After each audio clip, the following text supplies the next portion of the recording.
We're getting access to viewpoints and to people and to connection that we never, ever would have. Having integrity in yourself and in your work, that is success. We have to believe change is possible. We are our own leaders, and that we all are responsible for the change that we want to see. Part of what we have to do is think, how do we intentionally rebuild a sense of community?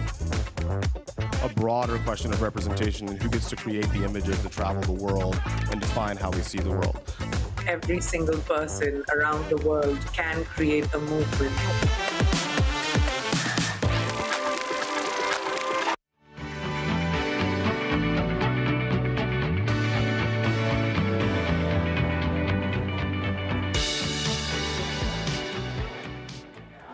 Good morning, everyone. Almost afternoon. I'm Anna Bross, Senior Vice President of Communications for The Atlantic, and I'm here to welcome you to a timely and critical conversation. According to the Gun Violence Archive, there have been over 500 mass shootings in the United States so far this year alone. Here to explore sustainable solutions to addressing gun violence, please welcome former Congresswoman Gabby Giffords, co-founder of Giffords, Courage to Fight Gun Violence. She is joined by her fellow co-founder, Peter Ambler, who also serves as the organization's executive director. And leading the conversation is my colleague, The Atlantic's senior editor, Ron Brownstein. Thank you so much.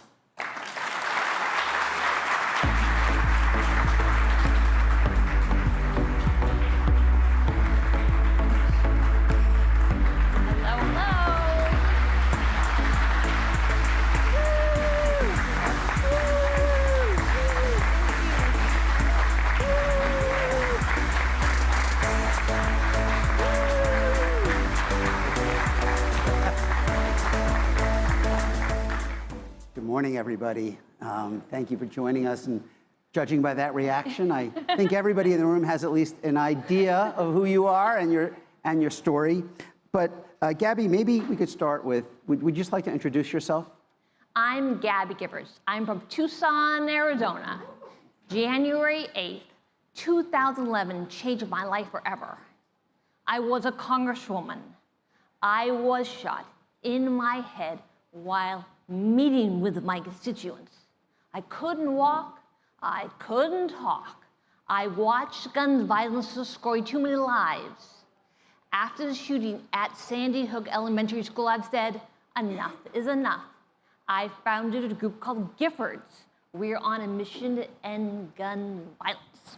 Thank you.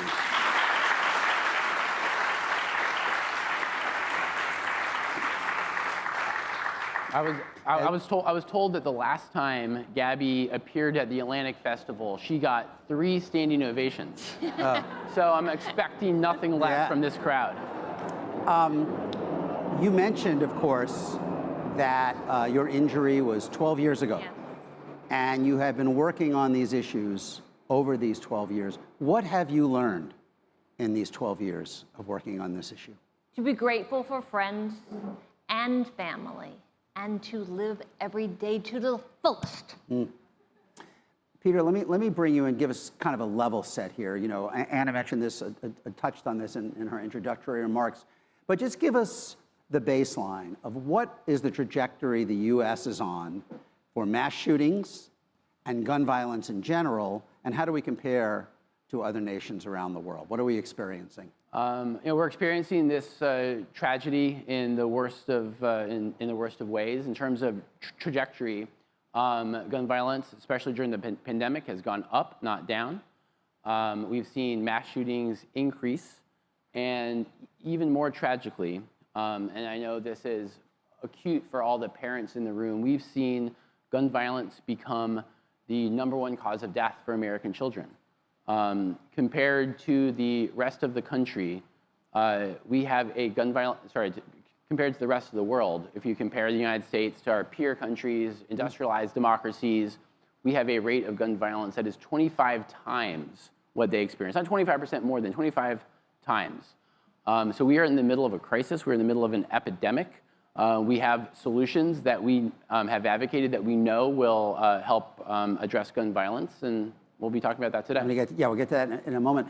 When people have analyzed that gap, okay, and they do what sociologists do, they do regression analyses and try to isolate the factors that explain a statistical discrepancy like that, what jumps out? Is it access to mental health? Is it education levels? What is the core difference between us and countries that are similar in income, maybe education levels? What's different here? I mean, for years, the NRA and the gun lobby and their allies in Congress, they blamed mental health. They blamed video games, movies, bad schools, bad parenting, anything other than what we know is the obvious truth, that in this country, we are running a lethal natural experiment about what happens when you combine high levels of civilian gun ownership with few to no gun laws at all. And there are countries, Canada, Switzerland, that also have higher levels of civilian gun ownership, but they're combined with stronger gun laws, which we don't have in much of the nation. Just before we bring Gabby back in, just to be clear here, are there other nations in the world where private gun ownership is comparable to the U.S.? And do they have similar gun violence problems? Or Yemen. Even in places where there is similar levels of gun ownership, is there not the similar level of violence? So Gabby just mentioned Yemen, which Yemen. which is probably the country to which we compare the most directly in terms of our experience. You don't hear that violence. often, you know. It's It's not in terms of gun violence. Yeah. I think Canada is an excellent corollary, right? It's our neighbor to the north. You can go there, you can buy guns, and they have much lower rates of gun violence because of the common sense regulations that they put in place over a number of years. So it isn't even the level of gun ownership itself. Yeah. It's the legal framework around it. Yeah, precisely. And I think the NRA has this sort of in the gun industry, they want to sell us into hopelessness. They want to sell as many guns and then say, look, there's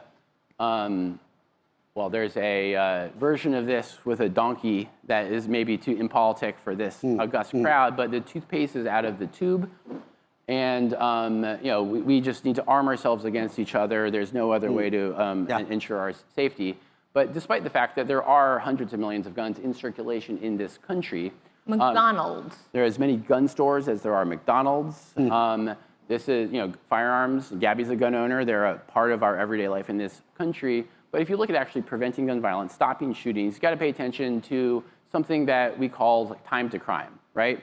And you see this tragically play out time and time again, where somebody procures a gun, they go into a store, they buy an assault rifle, and hours, days, weeks later, they're using that firearm to inflict the worst tragedy. So if you attack that specific temporal moment, we have seen in how our laws and regulations work enormous opportunities to save lives. Gabby, what do you hope to accomplish with Giffords this year? Save lives, save lives, save lives. Especially kids. Yes, kids, toddlers. And that sort of brings up an element of this crisis that connects to lots of other things that I assume we're talking about today and tomorrow at this festival. This is our overall health as a country.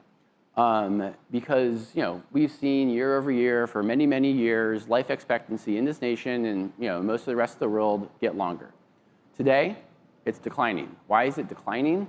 It's not because older people, for the most part, are dying early. We still have wonderful remedies, especially after COVID, to extend life. It's because young people are dying in this country, and firearm deaths is the leading cause of death for children. Yeah, I was here covering both of these fights intently when, in the early 1990s, they passed the Brady Bill and the assault weapon ban back to back years. Under Clinton,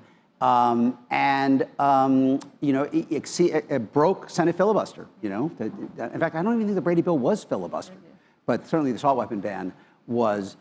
In your mind, what would it take to get back to a world where Congress could act beyond the periphery. Certainly we've seen action. Yeah. There was modest bipartisan action Biden's first 2 years. But what would it take for something as significant as what we saw in the early 90s? I think over the past decade, and let's all keep in mind that what we've built, what Gabby has built over the past decade was came from tabula rasa, right? The movement that had been built in the 80s and the 90s had sort of gone to seed. And in the aftermath of the Sandy Hook shooting, we, other leaders across the movement, were tasked with rebuilding it from scratch. And I think in a 10-year period, we've built a really powerful social movement that has achieved a lot. But what have we achieved? Be reductive about it. I think, one, we've shown that we can win the political argument, right? We're talking to a broader cross-section of the country with a message that's more persuasive. Two, we have demonstrated that we can pass legislation on a bipartisan basis. Is it the comprehensive legislation that you're talking about that's going to take 50,000 gun deaths and save tens of thousands of lives every year? No, but in the context of the Bipartisan Safer Communities Act, which the Senate passed with the support of Mitch McConnell and 15 Republicans, there were real gun safety laws, enhanced background checks, closing the boyfriend loophole, the nation's first ever gun trafficking law, things that we've been fighting for a whole decade. And then three, because of a lot of the research that we've gotten funded by academics into the effectiveness of gun laws, we know that when we pass strong gun laws, when they are effectively implemented, they work to save lives. So that's an enormous predicate that we have established over the past decade that is going to lead us into the future. And I think the answer to your question is take inspiration from the recovery of Gabby Giffords. We have to have a radically incremental approach. Gabby learned to walk again, one step at a time. She learned to talk again, one word at a time. What, and what? Chicken, chicken, chicken. Yeah. You all should watch the fabulous documentary, Gabby Giffords Won't Back Down, which details Gabby not backing down in her recovery and her fight against gun violence. But there's this metaphor, right, between the two of them, between her determination in her recovery and the incremental approach that she's taken and the same way that she leads the gun safety movement. Gabby, if Congress could act, what would be your top policy priority for Congress? Background checks, background checks, background checks.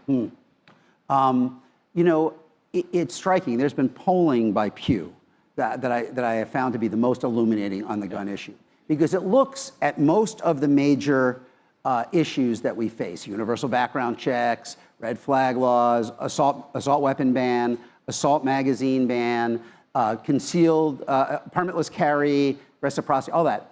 And what they found was that essentially everything on that list was supported by a majority of Democrats, whether or not they own guns. More surprisingly, it was also, all of those were also supported by a majority of Republicans who don't own guns, right? The only group, the only faction that opposed majority opposition to those ideas were Republicans who do own guns. Now, the estimates are that about half of Republicans live in a household with a gun in it. So that means we're talking about somewhere, depending on how you define the Republican coalition, somewhere between 17 to 20% of the whole country are Republican gun owners, some of whom are apparently upset about the conversation.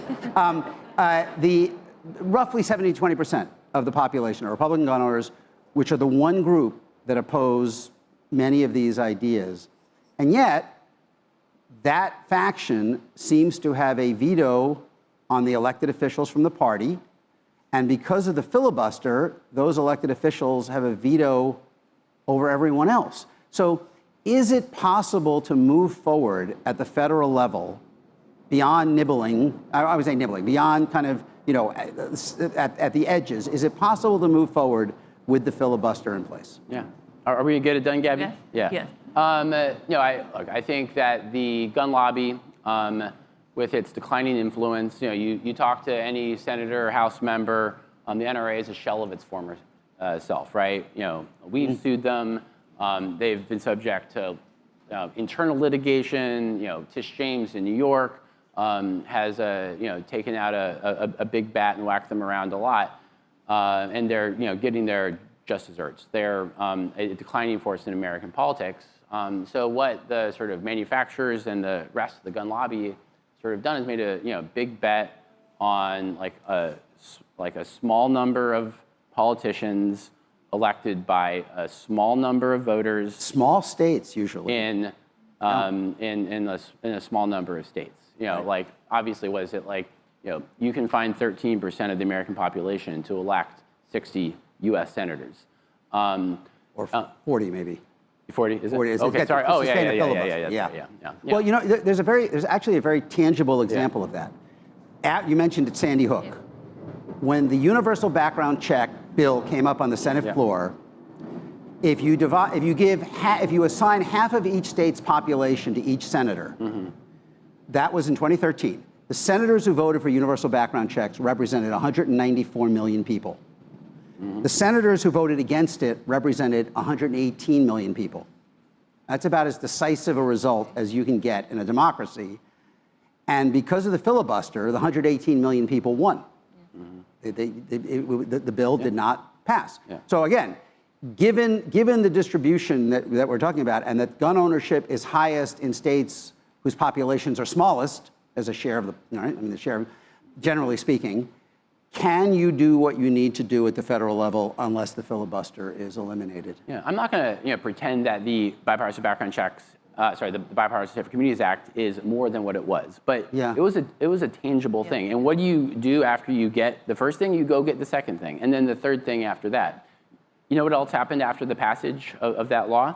John Cornyn, who negotiated that bill with Senator Chris Murphy, in the middle of those negotiations, he went back to Texas, appeared at the state Republican convention. He was censured, he was booed. Right. But I'll give you an example: the power of gun owners and the importance of reaching out across lines of difference. One of the things, Gabby's in addition to being a survivor of gun violence, she's a gun owner herself. And over the past she represented Tombstone, Arizona in Congress. That's how tough she is. And she has built a coalition of over 100,000 gun owners across the country who go to the county fairs, they go to the gun shows, they hand out gun safety locks. You know what else they do? They show up in John Cornyn's office when they need to, and can talk gun owner to gun owner, even Republican to Republican, about the need to do something to save lives. So I think that because Mitch McConnell and company, 15 Republicans voted for the Bipartisan Safer Communities Act. They all, no one paid a political price from the gun lobby. We beat the NRA, they opposed it. We beat the industry, the NSSF opposed it. And they all came back. And next time there is a moment like the one that existed then, we will get more. And then the time after that, more. And steadily, slowly over time, we'll bend the curve and save tens of thousands of lives from gun violence. So Gabby, I've been asking the last few minutes about the obstacles. Do you ever get discouraged? Do you ever just want to give up? No way, Jose. Move ahead, do not look back. I hope others are inspired to keep moving forward, no matter what. So let's talk about then some of the other avenues that are available to move forward beyond congressional action. Executive branch action. President Biden, certainly has committed to this cause. How much more can he do beyond how much more can he do with a pen? Gun, 2 nights. Gun. Background check? Yes. DC. Gun. His background check? Yeah. So Gabby is referring to something on the executive action front that we've been fighting for almost 10 years. I remember at an event with then President Barack Obama, in backstage at a weight room in Phoenix with Gabby talking to President Obama about the specific executive action, which now President Biden rolled out recently. It is the largest expansion of background checks that you can have under executive action. What it does is it defines what it means to be a gun dealer in a more narrow way, and it will take it closes the gun show loophole. It will take thousands of guns, of gun sales and transactions out of the shadows, move those into the regulated market, crack down on gun trafficking, and ultimately keep guns out of the hands of people who are going to use them to And do this, harm. and so this has been. Yeah. Yeah, it's in rulemaking in the Department of Justice. Mm-hmm. Sometimes it's hard to get a lot of attention around the arcania of federal gun law. Do you think this will talk about one thing you said there? Because I follow these. Yeah. Did this will, to some extent or a substantial extent, solve the gun show loophole by defining more of them as gun dealers? That going at it that way? Precisely. If you are selling guns at a gun show under this rule, you're a gun dealer, and if you're selling a gun without conducting a background check, you're breaking the law. I'm assuming there will be 19 attorneys general from red states suing the day after the regulation is promulgated, and which kind of brings me to my next question. And ultimately, there's a building about a couple miles that way that will decide. I'm going to turn it around. That will decide. The Supreme Court ultimately will decide whether that Biden has the executive authority to do that. The Supreme Court last year struck down a New York state law that was a century old on limitations on gun ownership. What is your sense of how much latitude there is for state and local action after that decision? Yeah, I don't want to dismiss how extreme, ahistorical, and damaging the Bruin Supreme Court decision was. But we are working with it and around it. In the aftermath of the New York law being struck down, we worked with the New York Attorney General and the state legislature to pass a sort of replacement law that gets you most of the way there. Just 2 days ago, the governor of California, signed a brand new law that make California's laws less susceptible to being overturned under Bruin.